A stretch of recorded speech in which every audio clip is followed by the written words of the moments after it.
안녕하세요, 구독자 여러분. 저는 결혼 문턱까지 갔다가 파혼을 하고 돌아온 30대 여성입니다. 지금 생각해도 그때 결혼을 했었으면 제 인생이 얼마나 괴롭고 힘겨웠을까 감히 상상조차 되지 않는데요. 얼마나 개차반인 집안과 남자를 만났으면 2년이 지난 지금까지 그런 생각을 하고 있는지 저의 파혼 스토리 함께 해주실래요? 당시 저는 32살로 온라인 패션 MD로 근무 중이었습니다. 아시는 분은 아시다시피 업무 강도는 세지만 월급이나 대우가 좋아 나름 만족하며 직장 생활을 하고 있었죠. 물론 바쁘다 보니 따로 돈 낭비를 할 시간도 없어 모아둔 돈도 꽤 됐고요. 예비 남편은 34수로 공기업 협력업체에서 전산 담당 직원이었어요. 겉으로 보기엔 성실하고 안정적인 사람이었습니다. 저한테도 다정했고요. 그래서 처음엔 좋은 사람 만났다 싶기도 했죠. 그런데 예비 남편의 집안이 조금 독특했습니다. 예비 시모는 동네에서 희생의 아이콘으로 불릴 정도로 친척들까지 챙기며 사는 분이었어요. 언뜻 보면 정말 좋은 분 같죠? 저도 처음에는 참 좋으신 분이라고 생각했습니다. 하지만 그 속을 가만히 들여다보면 그 모든 것이 예비 남편의 주머니에서 나온 돈으로 생색을 내고 다닌다는 것을 쉽게 알 수 있었죠. 아버지도 일찍 돌아가시고 계시지 않아 별다르게 일도 하지 않은 예비 시모의 생활비까지 예비 남편이 다 감당하고 있었습니다. 하나 있는 누나인 예비 시누이도 마찬가지로 예비 남편의 돈으로 사는 듯 하더라고요.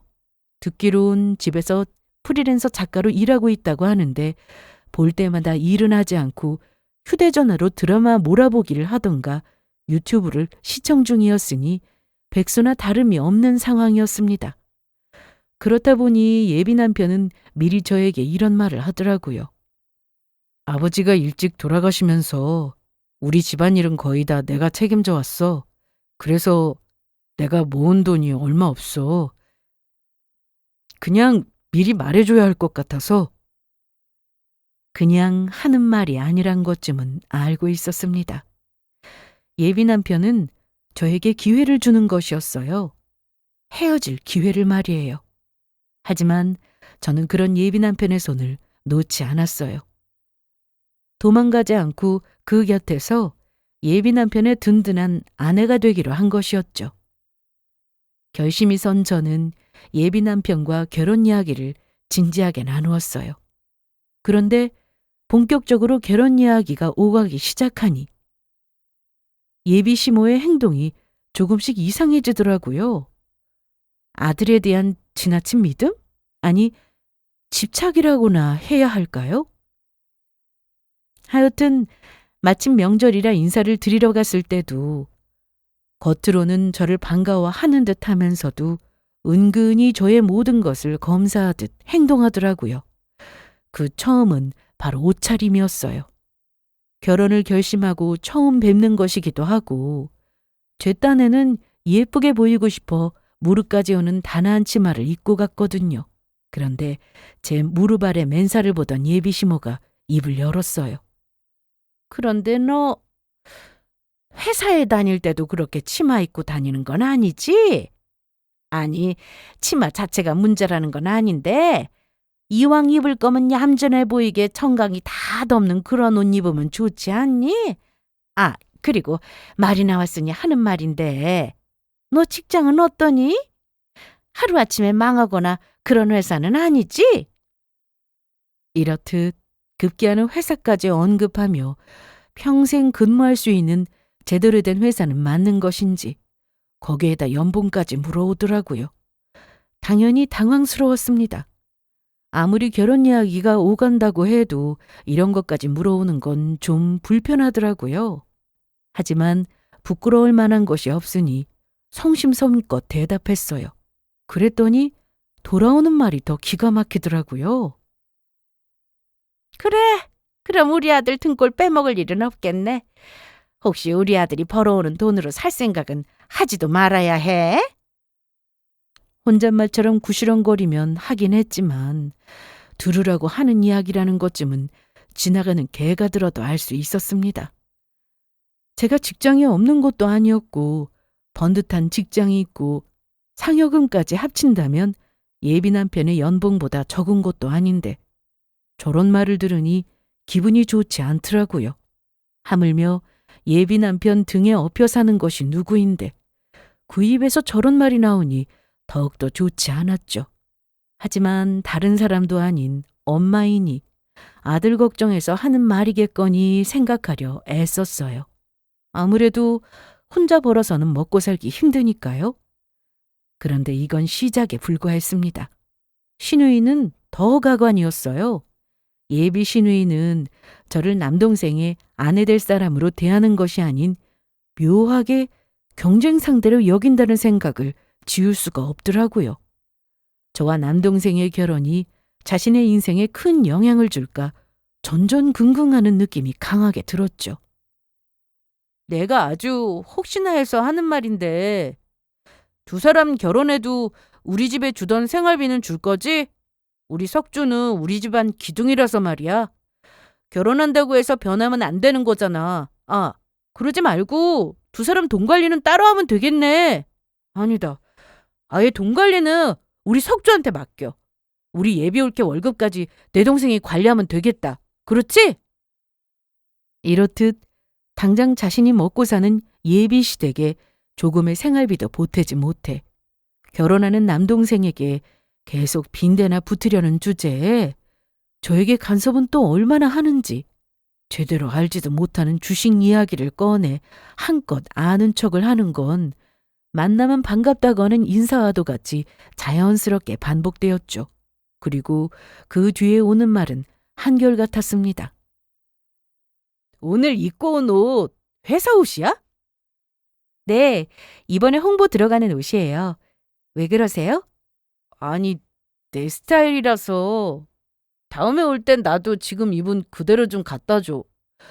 올게 될 사람이 패션 관련 일하니까 좋네. 마음에 드는 옷은 공짜로 받을 수 있고 말이야. 그러지 말고 앞으로는 신상 나올 때마다 나한테 가져다 줘. 알겠지?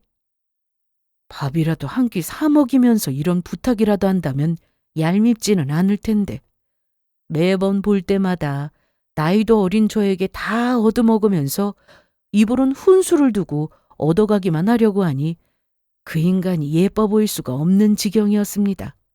이렇듯 저는 예비 시모나 예비 시누이만 만나고 오면 속이 답답한데 예비 남편은 그런 것을 전혀 모르더라고요. 저는 하는 수 없이 조심스럽게 이야기를 꺼내게 되었습니다.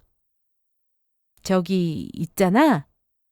어머님이나 형님이나 매번 나 볼 때마다 자기한테 업혀 살 생각은 하지 말라고 그런 말씀 하시는데 내가 직장에 없는 사람도 아니고 매번 그런 말 들으니까 기분이 좋지 않아. 그랬어? 두 사람 다 걱정돼서 그런가 봐. 아무래도 내가 집안의 기둥이었는데 내가 장가가고 나면 우리 집은 모른 척 할까 봐. 내가 알아서 말 잘하고 행동할 테니까 당신은 너무 신경 쓰지 마. 볼 때마다 그러니까 내 입장에선 신경이 쓰일 수밖에 없지. 그것도 듣다 보면 적응될 거야. 괜히 스트레스 받지 말고 적응하도록 노력해. 알겠지?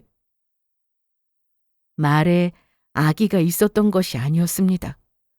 예비 남편은 정말 순수한 마음에서 저런 말을 하는 것이었어요. 오랜 기간 당연하다는 듯 그렇게 살아왔으니 본인 말대로 그런 상황에 적응이 되어 자연스럽게 그 상황을 받아들이고 있는 것이었죠.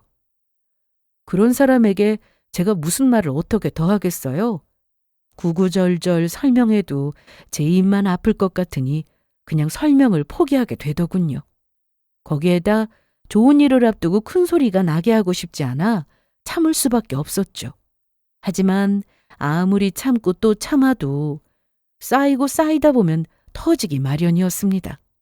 그 첫 번째는 신혼집을 구하면서 일어났어요. 예비 남편에게 모아둔 돈이 없다는 건 미리 들어서 알고는 있었지만 생각보다 더 통장 잔액 상태가 더 처참하더라고요. 빚이 없는 것이 다행스러운 그런 상황이었습니다. 월급이 들어오면 어김없이 예비 시모와 예비 시누이에게 입금이 되었고 남편은 남는 돈으로 시댁 공과금과 본인의 생활비를 꾸역꾸역 하고 있는 중이었죠. 그런 통장 내역을 보는데 마음이 아프면서도 행복하더라고요.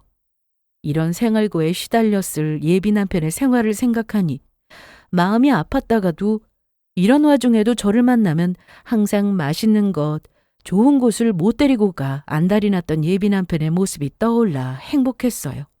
돈은 없지만 적어도 이 남자에게 넘치는 사랑을 받아왔단 생각에 말이에요. 결혼을 결심하며 조금은 예상하고 있긴 했지만 그 순간 결심이 완전히 섰습니다. 괜찮아. 우선 내가 모아둔 돈이 좀 있으니까 그 돈으로 신혼집 구하자.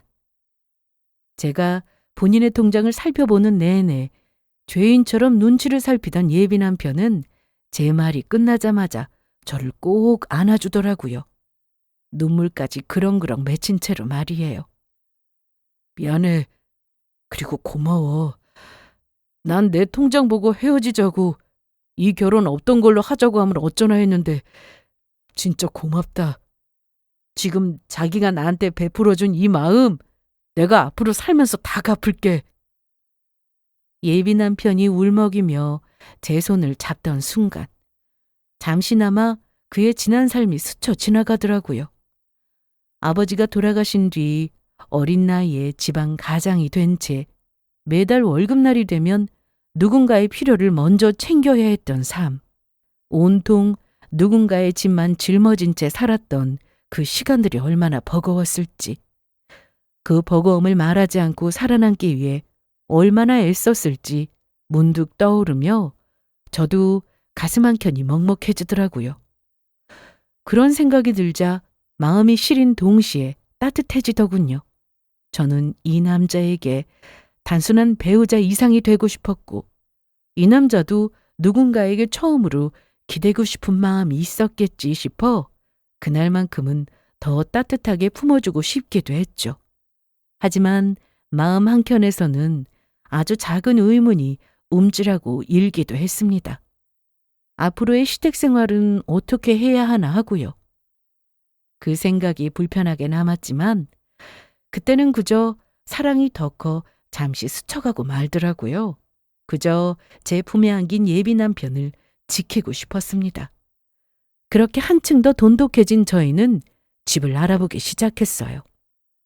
모아둔 돈이 있긴 했지만 넓은 평수의 신축 아파트는 어림도 없는 상황이었어요. 그렇다고 대출을 많이 내는 건 싫었기에 될 수 있으면 가진 자금에서 조금의 대출만 내면 살 수 있는 집을 둘러보곤 했습니다. 저와 예비 남편 이렇게 둘이서 집을 보러 다닐 때만 해도 행복한 상상에 빠져 있었어요. 그런데 어느 날부터 예비 시모가 함께 나오기 시작하더라고요. 다른 것도 아니고 너희가 살아야 할 집인데 너희한테만 맡겨놓으려고 하니 마음이 불안해서 말이다. 오늘부터는 나도 같이 보러 다니자꾸나. 둘 다 나이가 30을 넘겼지만 부모님 눈엔 아직 어린아이처럼 보일 수도 있겠다는 생각이 들었어요. 불편하기도 했지만 좋은 마음으로 오신 거라 생각하며 저도 좋은 마음으로 예비 시모와 함께 집을 알아보기로 했습니다. 그런데 첫 집부터 예비 시모의 불만이 터지더라고요. 25평대에 10년이 되지 않은 아파트였는데 이미 10년이라는 말을 들을 때부터 시모의 미간이 티가 나게 구겨지더라고요. 그리곤 집에 들어서자마자 현관에서부터 불만을 토해내기 시작했죠. 관리는 잘한 것 같은데 집이 너무 오래되지 않았니?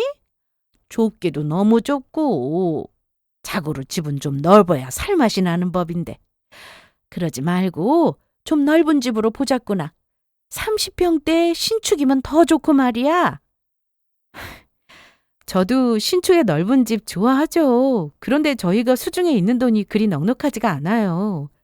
뭘 그런 걸 걱정하니? 너 연봉 높잖아. 그러면 대출 많이 나오는 거 아니니? 일단 대출 받아서 집부터 사면 되지. 예비 시모는 아주 당연하다는 듯 대출 이야기를 꺼내더라고요. 순간 표정 관리가 되지 않아 얼마나 힘들었는지 몰라요. 저는 억지 웃음을 애써 지어 보이며 예비 시모의 말에 잘 대답해 주었어요. 대출이 잘 나온다고 해서 공짜가 아니잖아요. 이자도 이자고 그게 다 빚인데 계획도 없이 대출을 마구잡이로 낼 수도 없고 일단 있는 돈에 맞춰서 좋은 집으로 알아보려고요. 이처럼 처음엔 저도 좋은 말로 예비 시모에게 상황을 알렸습니다. 엄마 입장에선 조금이라도 좋은 집에서 자식들이 새 출발하길 바랄 테니까요. 하지만 그 다음 집에서도 그 다음 집에서도 몇 번이나 제가 좋게 설명했음에도 예비 시모는 같은 말만 하더라고요. 아니 그러니까 나중에 더 좋은 집으로 이사를 갈 거면 처음부터 더 좋은 집으로 구하면 되지 않니? 젊은 애가 가는 기가 먹었나? 왜 이렇게 말이 안 통해? 정말 답답하네. 정작 말이 통하지 않는 것이 누구인데 답답한 건 제가 더 답답한 상황이었어요. 예비 시모는 앵무새처럼 더 넓은 집, 신축 이런 말만 반복했고 그쯤 되니 저도 화가 나더라고요. 아들이 돈이 없는 건 그 누구보다 본인이 더 잘 알 테고 본인도 땡전 한 푼 보태줄 입장이 못 될 텐데 왜 계속 저딴 초치는 말만 하는 것인지 짜증이 확 치솟았죠. 결국 저는 참다 못해 예비 시모에게 단호하게 한마디 했습니다. 어머님, 말씀드렸잖아요. 제가 가진 돈에선 이 정도 평수의 구축이 최선이에요. 일단 처음엔 형편에 맞게 살다가 저희들이 살면서 부지런히 모아서 더 넓혀가는 게 맞다고 생각해요. 대출이자도 만만치 않은데 첫 시작부터 빚더미에서 시작할 필요 없잖아요. 이보다 더 저희의 상황에 대해 잘 알려줄 순 없다고 생각했어요. 그런데 예비 시모는 다짜고짜 고함을 지르며 화를 내더라고요. 뭐? 네가 가진 돈? 네 돈이 어디 있어? 결혼하게 되면 다 우리 집 돈 되는 건데 여기서 네 돈 내 돈 따질 일이 뭐가 있냐 이 말이야. 그리고 첫 시작부터 빚더미라니. 그게 무슨 말버릇이야. 그런 되바라진 말할 상황에 빚져서 좋은 집 사고 네가 열심히 일해서 갚을 생각하면 될 거 아니야. 산 넘어 산이라니. 이게 무슨 개 같은 소리인가 싶었습니다. 제가 몇 년 동안 악착같이 모은 돈은 시댁 공동재산이 되고 집 사느라 생긴 빚은 오로지 제 책임이라는 게 말이 되나요? 저는 황당함을 넘어 기가 막혀서 말이 안 나왔어요. 어머님, 그게 무슨 말도 안 되는 소리세요. 제가 악착같이 모은 돈은 시댁 재산이 되고 집 구하느라 생긴 빚만 제 몫이라니 그게 말이 된다고 생각하세요? 저도 지금 많이 양보하고 있는 거예요. 그런데 그런 식으로 말씀하시면 저도 기분 나쁘다고요. 너만 기분 나쁜 줄 아니? 나도 기분 나쁘다. 어디 시어머니 될 사람한테 버릇없이 돈돈거리면서 말대꾸나 따박따박하고 말이야. 처음부터 이러는데 앞으로 살면서 어떻게 할지 보지 않아도 훤하구나. 상황은 점점 심각해져만 갔고 저는 예비 남편을 바라보았습니다. 이 말도 안 되는 상황을 정리해달란 도움의 눈빛으로 말이에요. 하지만 예비 남편은 급하게 제 눈을 피하며 그 상황을 외면하더라고요. 그 순간 짜증이 확 올라오며 그 상황을 마무리하고 싶어졌어요. 다신 같은 일로 말 나오지 않도록 확실하게 말이에요. 어머님, 기분이 나쁘셨다면 죄송한데요. 어쨌든 집은 양보 못합니다. 저는 제가 가진 돈에 맞는 집 구할 거고요. 석주 씨도 그렇게 하기로 했으니 더는 간섭하지 말아주세요. 뭐, 간섭? 너 진짜 말 웃기게 한다. 세상 오래 살아본 내가 다 너희 잘 먹고 잘 살라고 하는 말인데 간섭이라니? 그리고 내 말 중에 틀린 말이 어디 있니? 넓고 새 집 좋잖아. 좋죠. 저도 30평대 신축에 살고 싶어요. 그런데 돈이 없는 걸 어떻게 해요? 저희가 좋은 집에서 새 출발하는 게 꼭 보고 싶으시면 돈 좀 주세요. 한 3억 정도만 보태주시면 어머님이 원하시는 집 구해서 살 수 있을 것도 같네요. 구체적인 금액을 언급하자 예비시모는 당황한 듯 입을 다물더라고요. 3억은커녕 3천, 아니 300만 원도 통장에 없을 테니까요. 결국 예비시모는 얼굴을 붉힌 채 화를 내며 자리를 떠나더군요. 그렇게 예비시모가 가고 난 후 예비 남편과 저 사이에도 찬바람이 불었습니다. 침묵은 길어졌고 그 침묵을 깬 건 예비 남편이었어요. 저기, 내가 엄마 대신 사과할게. 미안해. 그런데 당신도 말이 너무 심했던 거 아니야? 굳이 그렇게까지 말할 필요는 없지 않아? 엄마 마음 많이 상한 것 같던데. 한숨과 탄식이 절로 나오는 순간이었습니다. 어느 누구보다 상황을 잘 알고 있는 사람이 예비시모의 마음만 헤아리고 있으니 순간적으로 열이 확 오르며 저도 모르게 언성이 올라갔어요. 나도 오죽했으면 그런 말까지 했겠어? 자기가 더 잘 알잖아. 나 누구보다 당신 사정, 당신 집안 사정 이해하고 품어주려고 애썼던 거. 그런 내가 다른 사람도 아니고 어머님께 그런 말까지 했을 때는 다 이유가 있지 않겠어? 나도 오죽했으면 그런 말을 했겠냐고. 나도 잘 알지. 자기가 충분히 많이 양보해주고 있다는 거 다 알고 있는데 그래도 굳이 그런 말까지 할 필요가 없었다는 거지. 이왕 참고 이해해주는 거 좀 더 참았으면 좋았잖아. 내가 뭘 얼마큼 더 참아야 하는데? 너 참을 만큼 참았어. 내가 이날 이때껏 번 돈은 당연히 자기 집안 돈이라고 하고 빚은 오롯이 내 몫이 된다는 그 말도 안 되는 말을 들을 때도 참았다고. 하여튼 난 더는 양보 못하니까 그런 줄 알아. 될 수 있으면 좋게 좋게 대화로 풀어가려고 행동했던 저였는데 그런 식으로 강압적으로 제 뜻을 전한 건 처음이었습니다. 예비 남편도 제가 많이 화가 났다는 걸 알았는지 입을 다물더라고요. 그 후 혼자 많은 생각을 한 예비 남편은 저에게 사과를 해오며 원래 저희가 계획했던 대로 집을 구하자고 하더라고요. 생각해보니 자신의 생각이 짧았다고 말이에요. 더불어 앞으로 이런 일이 없도록 하겠다는 약속까지 했죠. 이미 감정은 상했고 화도 풀리지 않은 상황이지만 그때까진 예비 남편과의 행복한 결혼 생활을 여전히 꿈꾸고 있었기에 믿고 넘어가기로 했습니다. 그렇게 저희는 원래 계획했던 대로 형편에 맞는 집을 알아보기 시작했고 마음에 드는 집을 찾게 되었어요. 구축이긴 했지만 29평으로 꽤 괜찮은 집이었습니다. 조금의 분란이 있긴 했지만 이렇게 좋은 집을 구하게 된 것을 보니 앞으로의 결혼 생활이 평탄할 거라 생각했죠. 그런 행복한 상상을 하며 계약서를 쓰는 날이 다가왔어요. 그런데 당일 부동산으로 예비 남편과 함께 예비 시모가 들어오더라고요. 어머님, 오늘 오신다는 말씀 안 하셨잖아요. 그게... 아이고, 아들이 집 계약하는데 엄마가 왜 오면 안 돼? 내가 봐줘야 너희가 이상한 계약 안 쓰고 제대로 쓰지. 예비 남편이 눈치를 보며 어색하게 웃더라고요. 순간 알았습니다. 아, 이 사람들이 미리 짜고 온 거구나.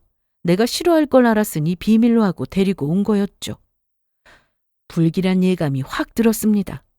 잠깐의 정적이 흘렀고 이를 눈치챈 부동산 사장님이 밝은 표정으로 인사를 건네더군요. 어머님도 오셨네요. 자, 그럼 계약서 작성 시작할까요? 명의는 며느리분 단독 명의로 하신다고 하셨죠? 여기 계약서 한번 보세요. 저는 불안한 마음을 뒤로하고 계약서를 살펴보기 시작했어요.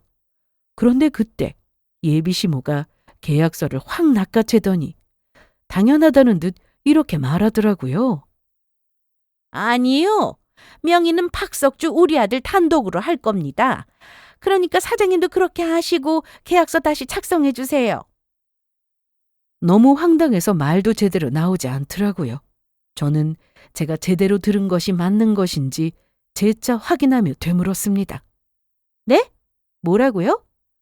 석주 씨 명의라고 하신 거 맞으세요? 그래. 젊은 애가 벌써 귀라도 먹었니? 박석주 명의로 한다고. 벌써부터 네가 이렇게 큰 소리 치는데 우리 아들 기죽게 네가 경제권을 가지면 되겠니? 명의는 전부 아들로 하거라. 예비 시모는 짜증 가득한 말투로 명령하듯 외쳤고 저는 황당함에 말을 잃었습니다. 아니, 공동명의도 말이 안 되는데 아예 예비 남편의 명의로 하라니 말이 안 돼도 한참 안 되는 요구였죠. 그 모든 순간이 황당하고 화가 나는 가운데 저를 제일 많이 화나게 했던 건 예비 남편이었어요. 자신의 엄마가 그딴 헛소리를 하는 와중에도 딴촉만 부리더라고요. 네, 이미 두 사람이 말을 다 맞추고 부동산에 온 것이었습니다. 예비 시모의 설득에 결국 예비 남편도 넘어간 것이었죠. 자신의 뜻이었든 엄마의 설득에 넘어간 것이든 그런 건 아무런 상관이 없었어요. 중요한 건 결국엔 예비 남편도 예비 시모의 뜻에 동조를 했다는 사실이었죠. 그 순간 저는 깨달았습니다. 제가 예비 남편을 사랑하고 아끼는 마음에서 베풀었던 호의가 저를 호구로 만들었단 사실을요. 그런 깨달음을 얻고 나니 그 다음엔 제가 해야 할 일이 명확하게 보이더라고요. 저는 일단 예비 시모가 들고 있던 계약서를 다시 빼앗아 그 자리에서 찢어버렸습니다. 그리곤 예비 시모와 예비 남편을 향해 파혼하자고 해버렸어요. 그냥 이 결혼 엎을게요. 제가 호구도 아니고 이딴 결혼 왜 해야 하는지 도저히 모르겠네요. 제가 기쁜 마음으로 물러나 줄 테니 그냥 지금처럼 아들 데리고 잘 살면서 그 등골이나 쭉쭉 빼먹으세요. 남의 집 귀한 딸 등골까지 빼먹을 생각 마시고요. 그 말을 듣는 순간 예비 시모의 얼굴이 새빨개지더니 노발대발하기 시작했습니다. 감히 네가 지금 결혼을 엎겠다고 한 게야? 어디 건방지게 시어머니 될 사람 앞에서 결혼을 엎느니 마느니 컵박질이야. 네가 지금 이딴 식으로 굴고도 무사할 줄 알아? 겁박이 아니라 진심을 말하는 거예요. 그리고 말했잖아요. 결혼 안 한다고. 그러면 나한테 시어머니 될 사람은 아니지 않겠어요? 그냥 뭐 아줌마 정도? 이것이 눈에 뵈는 게 없나? 감히 누구한테 아줌마래? 그러면 그쪽이라고 해드릴까요? 그리고 생각을 좀 해보세요. 지금 내가 눈에 뵈는 게 있겠어요? 사사건건 간섭질에 이젠 내 돈으로 내가 사는 집 명의까지 도둑맞게 생겼는데? 그것뿐이야? 덕분에 이 결혼도 깨지는데 내가 눈에 뵈는 게 있으면 그게 정상이 아니죠. 그거야말로 미친 여자 아니겠어요? 하여튼 저는 이 결혼 죽었다 깨어나도 못하니까 그런 줄 아세요. 저는 가방을 들고 자리에서 일어섰습니다. 더 이상 이 자리에 있을 이유가 없었거든요. 그런데 그제야 정신을 차린 예비 남편이 제 팔을 붙잡더라고요. 자기야, 왜 그래? 그까짓 명이 뭐가 중요하다고 결혼을 엎어? 이거 말도 안 돼. 그러지 말고 우리 이야기 좀 하자. 나랑 이야기 하다 보면 자기 마음도 풀릴 거야. 그까짓 명이라고 했니? 너는 그까짓 명이 얻을 능력이나 되고? 난 이제 너랑 하고 싶은 말도 없어. 결국엔 엄마가 하자는 대로 다 할 거면서 나랑 무슨 이야기를 하겠다는 거야? 나는 너랑 결혼할 생각 싹 사라졌으니까 그런 줄 알고 매달리지도 마. 내가 미안해. 내가 다 잘못했다니까? 그러니까 결혼하자. 우리 서로 사랑하잖아. 여기 들어올 때까지만 그랬지. 좋은 집도 구했겠다. 앞으로 우리 앞날엔 꽃길만 있을 거라고 나도 생각했었다고. 그런데 지금 너 하는 꼴을 보니 결혼했다간 꽃길이 아니라 지옥길이 펼쳐질 게 훤히 보이는데 내가 왜 이딴 결혼을 하겠어? 너 같으면 하겠어? 저는 끝까지 매달리는 예비 남편을 뿌리쳤어요. 예비 남편의 얼굴엔 절망이 가득했죠.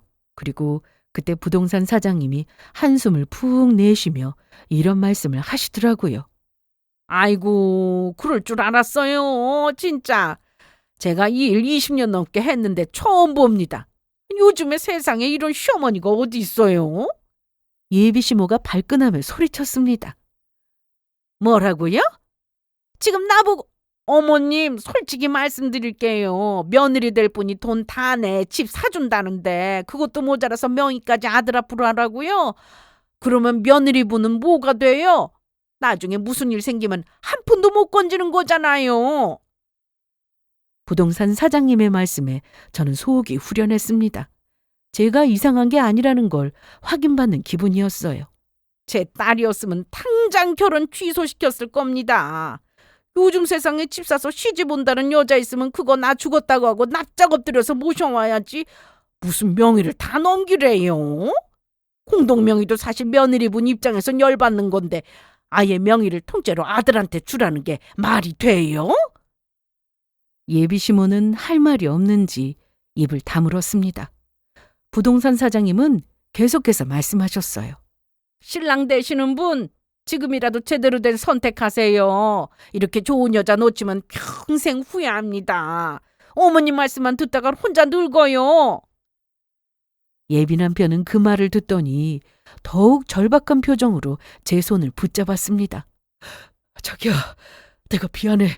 이젠 다신 이런 일 없을 거야. 그러니까 결혼 없자는 말만 취소해주라. 어? 목소리는 물론이고 저를 잡은 손까지 떨리고 있더라고요. 순간 마음이 약해지긴 했지만 쉽게 변할 사람이 아니란 걸 알기에 저는 더욱더 마음을 굳게 먹고 예비 남편의 손을 뿌리쳤습니다. 이미 늦었어. 난 이제 이 결혼에 미련 없어. 예비 남편은 더 이상 할 말이 없는지 그저 울기만 했습니다. 부동산 사장님의 말을 듣고 나서야 자신이 얼마나 큰 실수를 했는지 깨달은 모양이었어요. 그제야 정신을 차렸지만 이미 늦은 후였죠. 그런데 그때였습니다. 그 모습을 가만히 지켜보던 예비 시모가 갑자기 저에게 달려들더니 제 머리채를 잡고 악다구니를 쓰기 시작하더라고요. 이것이 미쳤나? 네가 뭔데 내 아들을 울려? 내 아들이 이렇게나 매달리는데 네가 뭔데 내 아들을 뿌리치냔 말이야? 이거 나요. 이거 놓으란 말이야. 지금 그 귀한 아들 눈에서 눈물 빼게 만든 사람이 누군데 이게 다 아줌마 때문이라는 걸 정말 몰라요? 이거 나! 놓으란 말이야. 저도 지지 않고 악다구니를 쓰며 고함을 질렀습니다. 그와 동시에 있는 힘껏 예비 시모의 손을 잡고 비틀며 밀어버렸죠. 예비 시모는 제 힘에 의해 바닥에 고꾸라졌고 다시 벌떡 일어나 저에게 달려들더라고요. 감히 네가 나를 밀어? 이 되바라진 것이 오늘 너 죽고 나 사는 날이다. 이리 와. 뭐하는 짓이에요? 그만하세요. 부동산 사장님이 말려봤지만 소용없었어요. 예비 시모는 부동산 사장님까지 밀쳐내며 저에게 다시 달려들더라고요. 이미 이성을 잃은 눈빛이었어요. 그 짧은 순간에 저도 단단히 마음의 준비를 마쳤습니다. 어른이라고 해서 절대 봐주지 않겠다고요. 그렇게 준비를 하던 그때 절망 속에 빠져있던 예비 남편이 나와서 예비 시모의 목덜미를 잡아채더라고요. 그리곤 뒤로 확 끌어냈죠. 엄마, 그만 좀 해. 아들, 지금 엄마 목덜미 잡은 거야? 네가 어떻게 엄마한테 이럴 수가 있어? 저 물건이 엄마 밀치는 거 너도 다 봤잖아. 그건 엄마가 먼저 머리채를 잡았으니까 그렇지. 엄마가 먼저 잘못한 거니까 잊지 말고 나가자고. 예비 남편은 언성을 높이며 예비 시모에게 화를 내더군요. 그 모습이 섭섭하기도 하고 놀라기도 한 듯 예비 시모는 눈을 동그랗게 뜨고 아들을 바라보았습니다. 예비 남편은 여전히 목덜미를 꽉 잡은 채 긴 한숨을 내쉬더니 이렇게 말하더군요. 그만 좀 해. 내 결혼 엎은 거로는 모자라? 이젠 폭행죄로 경찰서라도 끌려가야 그만할 거냐고. 나 돈 없어. 엄마 합의금까지 낼 돈 없다고. 예비 시모는 믿을 수 없다는 표정으로 예비 남편을 바라봤습니다. 자기를 위해 평생을 헌신하던 아들이 갑자기 이렇게 나오니 당황한 거겠죠.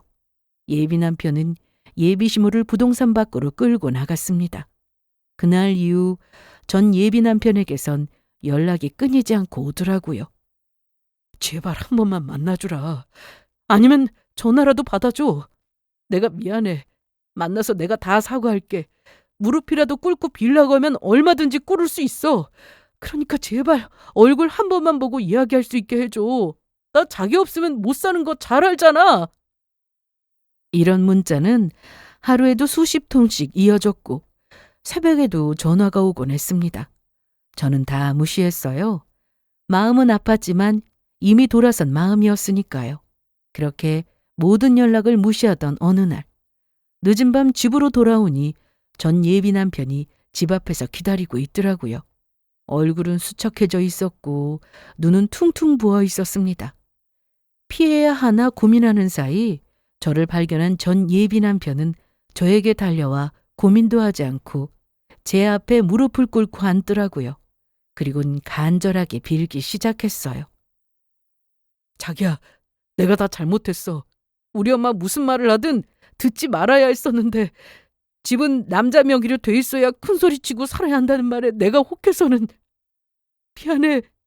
다신 그런 일 없을 거야. 한 번만 더 나 믿어주면 안 될까? 2번 다시 자기 실망하게 하는 일 없도록 할게. 눈물로 호소했지만 흔들리지 않았습니다. 저는 더욱더 냉정해진 말투와 표정으로 전 예비 남편을 내려다보며 제 굳건한 의지를 말해주었어요. 지금 와서 이런다고 달라질 거 없어. 석주 씨 스스로만 더 초라해질 뿐이야. 그러니까 일어나. 일어나서 훌훌 털고 석주 씨 갈 길 가. 나한테 괜한 미련 가지지 말고. 내가 어떻게 내 갈 길을 가? 난 못해. 그러지 말고 나 좀 용서해줘. 자기가 용서만 해주면 나 우리 집이랑 연 끊을 수도 있어. 2번 다신 엄마나 누나하고 연락도 안 하고 왕래도 안 하고 지낼 수 있다고. 그러니까 나랑 결혼하자. 어? 애절하게 매달리는 전 예비 남편의 모습에 1초가량 마음이 흔들렸던 것도 사실입니다. 하지만 다시 결혼하고자 하는 마음이 생기지 않더라고요. 당장 집안과 연을 끊고 산다면 눈앞의 문제는 사라지겠지만 과연 그 삶이 행복할까요? 제가 아는 전 예비 시모와 신우는 결코 가만히 있을 사람들이 아니었고 그 모진 풍파들을 견뎌낼 자신이 그때는 없었습니다. 마음은 아프지만 그때는 끊어내야만 하는 순간이었죠.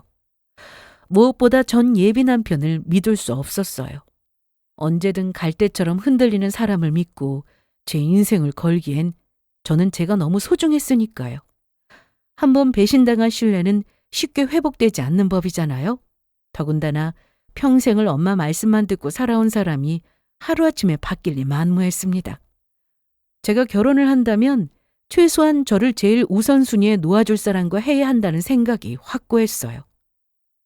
아니, 이제 와서 영 끊는다고 해도 나 마음 돌아서지 않아. 난 이미 결심했고 우린 끝이야. 그러니까 다신 이렇게 찾아오지 마. 나 석주 씨한테 심한 말 하고 싶지도 않고 더는 상처 주고 싶지도 않아. 이쯤에서 그만하자. 제가 그렇게까지 하자 전 예비 남편도 되돌릴 수 없다는 것을 깨달은 듯 하더라고요. 천천히 자리에서 일어나더니 한참 동안 저를 바라보기만 했어요. 그 눈빛에는 후회와 미련이 가득했습니다. 입술을 몇 번이나 달싹거리더니 결국 작은 목소리로 마지막 말을 꺼냈습니다. 미안해. 정말 미안해. 내가 정신을 못 차렸어. 당신이 얼마나 소중한 사람인지 이제서야 알겠어. 근데 이미 늦었구나. 행복하게 살아. 당신은 충분히 그럴 자격이 있는 사람이니까. 그 말을 남기고 전 예비 남편은 천천히 걸어갔습니다. 그 뒷모습을 보는데 눈물이 났어요. 사랑했던 사람과 이렇게 끝나는 게 슬펐습니다. 하지만 그렇다고 해서 제 말을 다시 주워 담을 생각은 추워도 없었습니다. 이미 제 마음속에서 전 예비 남편은 과거의 사람이 되어 있었으니까요. 그렇게 이별을 하고 난 후 저도 마음을 추스르는 시간을 가졌어요. 그냥 헤어진 것이 아닌 파혼과 가까운 이별이었으니까요.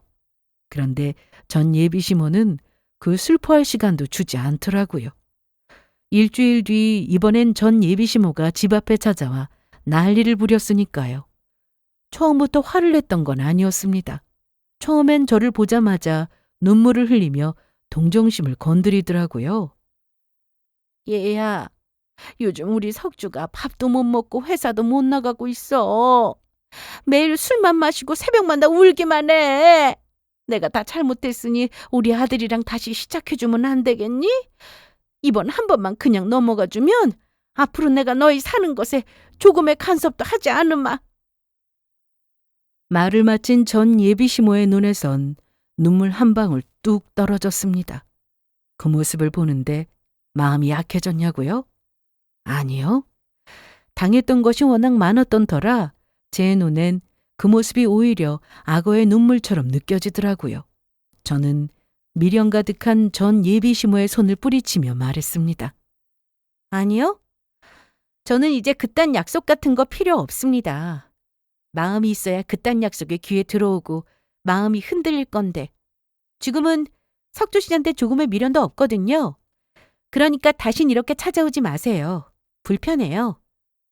화가 많이 났다는 거 나도 알고 있다. 하지만 너희 아직 사랑하잖니. 이까진 일로 헤어진다는 게 말이 된다고 생각하니? 이건 정말 말도 안 되는 일이잖니. 그렇게 사리분별 잘하시는 분이 집 명예 문제는 왜 그렇게 해결하시려고 했나요? 진작 그렇게 말이 되는 행동만 하시지 그러셨어요. 아니, 조금만 적당히만 했으면 그랬으면 제가 파혼하겠다는 생각도 하지 않았을 거라고요. 그래, 내가 미안하구나. 난 그렇잖아도 네가 되바라지는데 집까지 네 명의로 하면 우리 아들 기주고 살까봐 그랬어. 그게 다 본인 때문이라는 생각은 안 해봤어요? 사사건건 이상한 간섭을 하니까 저도 참다가 할 말 한 것뿐이라고요. 하여튼 저는 마음 돌릴 생각 없어요. 그러니까 돌아가 주세요. 아무리 설득해도 제가 들어먹지 않자 조금 전까지만 해도 눈물을 흘리던 전 예비시모는 표정을 싹 바꿔 저를 노려보더라고요. 이윽고 눈물을 쓱쓱 닦는다 싶더니 본색을 드러내기 시작했죠. 이것 봐라. 네가 이딴 식으로 구니까 내가 그렇게 행동했던 거야? 오죽했으면 네가 그렇게 했겠냐고 그랬지? 그 말 그대로 돌려주마. 나도 네가 얼마나 되바라지고 버릇이 없었으면 그렇게 행동했겠니? 내 탓이 아니라 네 탓이란 말이다. 이렇게 모든 잘못을 제 탓으로 돌려버린 전 예비시모는 뒤이어 차마 입에 담지도 못할 온갖 욕을 쏟아내기 시작했습니다. 생전 들어보지도 못했던 상스러운 욕이 아파트 단지 내에 가득히 울려 퍼졌죠. 당연히 오가는 사람들이 몰려들었고 그중엔 저희 친정엄마도 계셨어요. 처음엔 환한 얼굴로 상황을 살펴보던 엄마는 잠시 사라졌다 싶더니 이내 바가지에 굵은 소금을 가득 채워 나타나시더라고요. 그리곤 지체 없이 달려와 그 소금을 전 예비시모의 머리 위에서 쏟아부어 버렸어요. 순식간에 소금을 뒤집어 쓴 전 예비시모는 거칠게 소금을 털어내며 엄마에게도 욕을 하더라고요. 아유, 이 옆에 내가 미쳤나?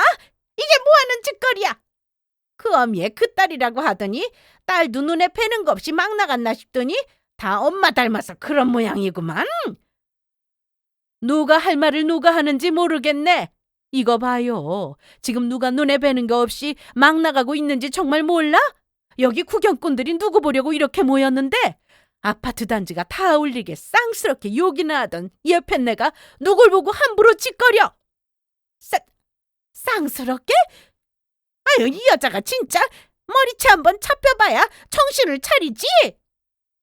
역시나 전 시모는 말도 되지 않으니 다시 손을 올리더라고요. 저는 그 손을 재빠르게 낚아채 이렇게 말했습니다. 아줌마, 나한테 이딴 짓거리 하는 건 참았지만 우리 엄마 몸에 손끝 하나라도 댔다간 그땐 정말 안 참아요. 그렇지 않아도 미운정밖에 남지 않았는데 그 한풀이 제대로 할 테니까 그런 줄 알라고요. 즉 경찰서에 신고 당연히 할 거고 합의란 절대 없을 거란 말을 하고 있는 겁니다. 말뿐이 아니란 걸 증명하기 위해 저는 휴대전화를 꺼내들었고 그걸 발견한 전 예비시모는 꽁지 빠지게 도망가더라고요. 어머, 넌 무슨 말을 그렇게 하니? 지금 가려고 했어. 지금 간다고. 다신 찾아오지도 않을 테니 신고하면 절대로 안 된다. 절대 안 돼. 그렇게 말하곤 도망가는데 얼마나 기막히고도 웃겼는지 모릅니다. 그리고 그날 새벽에 엄마가 제 방에 찾아오셨더라고요. 저처럼 잠이 오지 않으신지 방으로 들어오셔서 아직 잠들지 못하고 있는 저를 꽉 안아주시며 이런 말씀을 해주셨어요. 딸, 살다 보면 이런 일 저런 일 다 있는 거야. 지금 이렇게 힘든 일 겪게 된 건 참 마음 아프지만 이런 일이 있었기에 더 불행한 일을 피해갈 수 있었다 하고 생각하고 지나가자. 지금 아플 만큼 충분히 아프고 다시 일어날 때 훌훌 털고 일어날 수 있도록 엄마가 곁에서 지켜줄게. 그러니까 힘내, 우리 딸. 그날 밤 엄마와 저는 서로 부둥켜 안고 참 많이 울었어요. 그렇게 한바탕 울고 나니 속이 좀 시원해지더라고요. 무엇이든 할 수 있다는 용기도 생겼고요. 그날 이후 전 예비 시모가 찾아오는 일은 없었어요. 대신 아주 통쾌한 소식이 들려오더라고요. 저와 파혼을 한 이후 전 예비 남편은 그야말로 각성을 했다고 하더라고요. 그간 자신이 얼마나 희생하는 삶을 살았던 것인지, 그리고 자신이 가족이라고 믿고 모든 걸 퍼다줬던 사람들이 얼마나 간사한 사람들이었는지 깊이 깨달은 전 예비 남편은 전 시댁과 연을 딱 끊어버렸다고 하더라고요. 통장에 얼마 있지도 않지만 자신의 전 재산이었던 돈을 내어주면서요. 마지막 효의 돌이라고 다신 연락도 하지 말라고 했다더군요. 그렇게 마지막 돈줄을 잃은 전 예비 시모와 시누이는 서로를 탓하며 지옥 속에서 살고 있다고 합니다. 왜 괜히 나서서 결혼을 망쳤냐. 그래서 이 꼴이 나지 않았냐는 전 예비 시누이의 원망과 그렇게 잘난 너는 왜 동생한테 빌붙어서 사냐. 당장 우리 집에서 나가라고 호통을 치는 전 예비 시모. 환상의 한 쌍은 그렇게 서로를 원망하며 평생을 살게 될 것이 분명해 보입니다. 그리고 전 예비 남편도 후회 속에 살게 되겠죠. 하지만 그 후회는 짧기를 바랄 뿐이었어요. 저에게 밉고 원망스러운 사람은 맞지만 그렇다고 해서 그 사람의 인생조차 망가지길 바라진 않으니까요. 그 후 저는 아주 잘 지내고 있습니다. 파혼을 하며 새로운 인생을 맞이하게 된 저는 제 사업체를 꾸려 잘 운영하고 있어요. 원래 부모님과 함께 살았지만 회사가 바빠지며 아예 짐을 싸서 회사 근처 원룸에서 지내고 있죠. 처음엔 힘든 일도 많았지만 지금은 많이 자리 잡아 직원이 8명인 사업체가 되었어요. 이렇듯 더 바빠진 삶이 때론 버겁기도 하지만 많은 행복을 느끼며 살고 있습니다. 무엇보다 너무 새로운 삶에 큰 만족을 느껴서인지 결혼은 물론이고 연애조차 하고 있지 않아요. 전혀 생각조차 없달까요? 물론 이렇게 살다가 좋은 사람이 나타난다면 언제든지 예쁜 연애도 하고 따뜻한 가정도 꾸릴 생각이 있긴 하지만 현재는 시기상조라고나 할까요? 지금은 그저 바쁠 수 있음에 감사하며 제게 주어진 일을 더욱더 열심히 하며 살아가 보려고요. 사연을 들으시는 분들의 따뜻한 응원을 기대하며 저는 이만 물러가 보도록 하겠습니다. 긴 이야기 들어주셔서 감사해요. 다들 행복하세요.